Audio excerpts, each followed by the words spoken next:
tonight is the deadline for lawmakers to pass a continuing resolution or face a government shutdown. A short-term funding bill could be the solution as lawmakers continue to work out the kinks on a larger plan.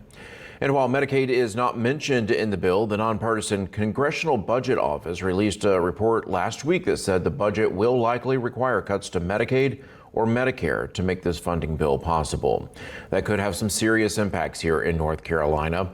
Our Claudia Puente got a look behind the scenes at a nonprofit that relies on those Medicaid funds to help its community, and she joins me live right now. Claudia, good morning.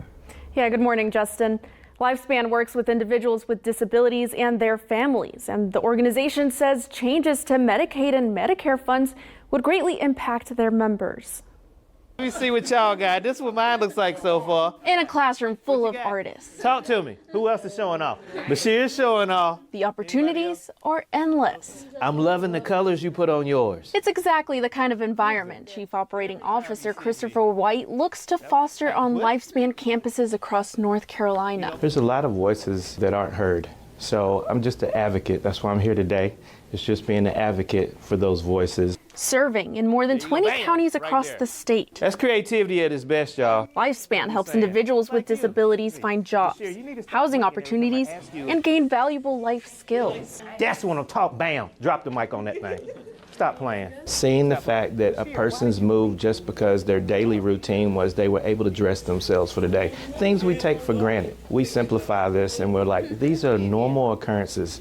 Well, this normal occurrence is a big feat for most. Through resources from Lifespan, individuals like Bashir Gordy have been able to land their first job interviews. Teach me how to stand up for myself and be independent, and teach me how to count money. But with Medicaid funding in constant discussion, White says a cut could greatly impact opportunities that make independence possible. If we didn't have Medicaid funding, the trickle-down effect is that person would end up at home. And if they're at home, their loved one would make a decision in life, which means they probably would have to leave their job. And if they're leaving their job, that's putting a heavier burden on that caregiver. You're losing a taxpayer as well. And then you're changing your system. Lifespan serves more than 300 people in Mecklenburg County alone, making caregivers another challenge to find. Our biggest portion that we're working through at this moment is with our DSPs, our direct support professionals, making sure that we secure livable wages. And in that aspect, that feeds into also having qualified folks to be able to care and support the folks we're working with in the community. Instead of potential cuts to Medicaid, White hopes changes are made to strengthen funding to make resources more accessible. I'm ready to show off. Can I show off?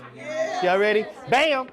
That's what I'm talking about. All these things that we're fighting for now, we want continued services on the ones that we have, stabilize those services, but let's not go backwards. We put so much work in together, so I would more so say not change, but let's continue walking the path forward and sustain where we're at. It's still unclear how potential cuts could affect various programs like Lifespan. Meanwhile, Lifespan says they are open for volunteers to teach creative classes and are also open for guided tours of the facility. Justin. All right, Claudia, thanks so much for bringing that story to us this morning. Under the bill, defense spending will get a $6 billion boost. Meanwhile, non-defense spending will fall $13 billion from the previous year. The deadline to fund the government is tomorrow.